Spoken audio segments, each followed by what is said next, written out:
can't talk to anybody in the league. You can't talk to any coach. You can't talk to any player. It was unprecedented. Tom Simpson, 1967. You didn't want to think that someone had taken a mate away, and something like the Tour de France, in all its innocence, could take the life of a person away. The Tour de France is one of the biggest competitions around for cyclists. Each competitor wants to do their best and can go to extremes. In 1967, suffering from illness, British biker Tom Simpson was behind in the race. With the hot temperature of 54 degrees Celsius, Simpson was climbing the grueling Mont Ventoux. Having fallen off his bike, Simpson ignored the advice from his team and continued to cycle. Shortly after, he passed out, requiring CPR. After getting airlifted to a hospital, the 29-year-old Simpson was declared deceased. Simpson collapsed for the first time, just short of the summit. Officially, the cause was attributed to heart failure from exhaustion. However, after discovering amphetamines in Simpson's possessions, further tests found the substance and alcohol within his system. He pushed his physical boundaries by doping. His death ushered in a change in the attitude towards doping at the time, and indeed in the fight to ban it. Marion Jones, 2007. After the 2000 Summer Olympics, American track and field athlete Marion Jones was one of the best in the world after picking up 3 gold and 2 bronze medals. But once the Balco scandal broke, Jones was linked to using banned substances as her former partners were found to have been using. I have never, ever failed a drug test. After years of denying it, in 2007, she admitted she used steroids to win her medal collection in 2000. I have let my country down, and I have let myself down. Facing a court case for making false statements to federal agents during the investigation, Jones pled guilty. She was sentenced to 6 months in prison in 2008. You've gone from $80,000 a race. Yeah. I don't know what that is per inch, but it's a lot, right? And then suddenly you're in this tiny cell. You're a felon. On top of this, the legal issues had left Jones broke, requiring her to sell numerous properties. She also handed back her 5 Olympic medals. Pakistan cricket spot fixing scandal, 2010. After rumors of corruption within the Pakistan cricket team began to come out, the now defunct newspaper The News of the World went undercover to meet with sports agent Mazhar Majid. In exchange for £150,000, Majid would arrange for specific spots to happen during the 4th test between England and Pakistan. So the first ball of the third over of the innings, yeah? 3 Pakistani players, Salman Butt, Mohammad Asif, and Mohammad Amir, were mentioned in the report. After an investigation by the International Cricket Council, each was banned from playing professionally for years. Then a criminal investigation happened for defrauding bookmakers. In 2011, Majid received a sentence of 2 years and 8 months, but got 2 years and 6 months. Asif got 1 year, and Amir got 6 months. Donald Crowhurst, 1969. In 1968, the Sunday Times Golden Globe race was set to begin. This event was a non-stop sailing competition around the world with several prizes, including £5,000 for the fastest time. Donald Crowhurst, whose business was struggling, saw this as an opportunity to turn things around. He remortgaged his house to pay for a new boat, but it still wasn't enough. So he managed to persuade Stanley Best, a wealthy caravan dealer, to be his sponsor. As he entered the race, it seemed like Crowhurst was somehow going toe-to-toe with the professionals. In reality, he was lying about his location and even broke the rules to fix his boat on land. Crowhurst was now heading into that ocean in a leaking boat he had to bail by hand. And confirmation of just how dangerous those seas could be came later that November. As competitors dropped out, Crowhurst was set to take second place and perhaps the money. But with the pressure of his deception likely to be exposed, his mental health deteriorated. He did give this warning that he thought he might have to go into radio silence. But the psychological isolation was that much more complete. He could hear messages coming in, and yet he had imposed the situation upon himself of non-communication, of being, as it were, speechless. In July 1969, his boat was found with no sign of Crowhurst. Bountygate, 2012. We hit Smith right there. Remember me. I got the first one.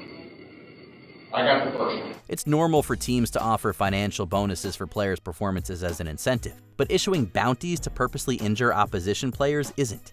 In 2012, this was the case for the NFL's New Orleans Saints. From 2009 to 2011, up to 27 players were encouraged to deliberately hurt key opponents in exchange for some cash. This malicious scheme involved numerous parties, including team's then defensive coordinator Greg Williams and former head coach Sean Payton.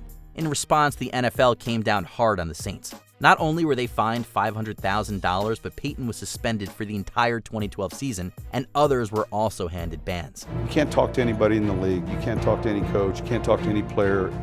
It was unprecedented. Baylor University basketball scandal, 2003.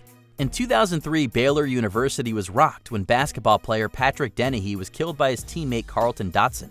This event sparked the National Collegiate Athletic Association to investigate the university. They found that Baylor had reached the limit of scholarships, so head coach Dave Bliss had been paying the tuition for Donaghy and Corey Herring. To start with, Bliss told the NCAA that Donaghy was paying his tuition by being a dealer. The group then found that Bliss disobeyed several NCAA regulations and even allowed his players to engage in substance abuse. With Baylor's basketball program in tatters, Bliss resigned and received a 10-year show cause penalty, which essentially meant the NCAA would monitor him should another affiliate school hire him. Lance Armstrong, 2012. From inspiring many to take up cycling to creating a successful nonprofit in what's now known as the Livestrong Foundation, everything seemed great for Lance Armstrong. But then allegations about his cheating began to trickle out. In 2012, the United States Anti-Doping Agency charged Armstrong with doping and trafficking substances. Along with his achievements being taken away since 1998 and getting a lifetime ban from cycling, Armstrong's name was mud in sport. UCI will ban Lance Armstrong from cycling, and UCI will strip him of his 7 Tour de France titles. Lance Armstrong has no place in cycling. In 2013, he admitted to the doping accusations. Yes or no? Did you ever take banned substances to enhance your cycling performance? Yes. Since then, Armstrong has had to pay numerous court settlements for his deception, costing him millions of dollars. In interviews, he admitted that if he hadn't invested in Uber in 2009, his family would have been financially ruined. 10, 20, 30, 40, $50 million? It's one of those. It's a lot. It's a lot. It's saved our family. Tim Donaghy, 2007. Obviously, there's always going to be disagreement with calls, but the integrity of the game can't come back. For 13 years, Tim Donaghy was one of the biggest NBA referees in the game, but that all fell apart in 2007 when the FBI began investigating him. Donaghy was accused of manipulating the point spread in games he officiated as he or his 2 associates from high school placed large bets on the outcome. If he was throwing the games and it was blatant, the commissioner would have known. His co-workers would have known. The owners would have known. The players would have known. They would have called attention to it then, which was the reason why Tim was saying, well, there were other people involved. And he believes that it went all the way up the chain. At the same time as the news of the scandal came out, Donaghy's wife filed for divorce. He was also initially fined a total of $530,000 for his match fixing. In 2008, Donaghy was sentenced to 15 months in prison, while his associates James Batista also got 15 months and Thomas Martino got 1 year and a day.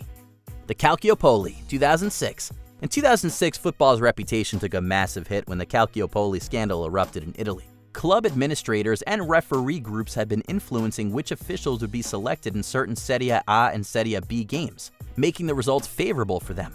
Juventus were stripped of their last 2 titles and relegated, while AC Milan, Lazio, Regina, and Fiorentina faced various sanctions. Numerous officials and administrators involved received long-term bans from the sport and were sentenced to prison.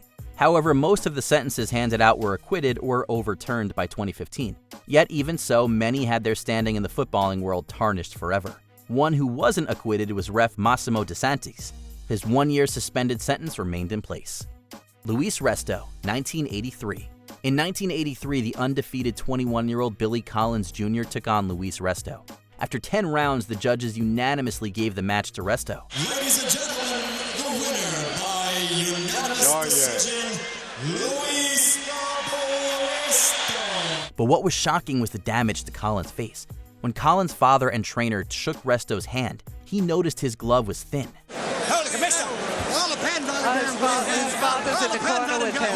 It turned out an ounce of padding had been removed by Resto's trainer, and the boxer's wraps were essentially turned into plaster casts. The reason was down to large bets on the bout's outcome. 18 days after what had briefly appeared to be his greatest victory, Luis Resto's boxing career was over. But the consequences of that night in the ring, for Luis and so many others, were just beginning. The savage injuries sustained by Collins forced him to quit the profession. Less than a year later, he passed away from a car crash. Resto was banned from boxing and later sentenced to prison for 2.5 years. Did you enjoy this video? Check out these other clips from Watch Mojo, and be sure to subscribe and ring the bell to be notified about our latest videos.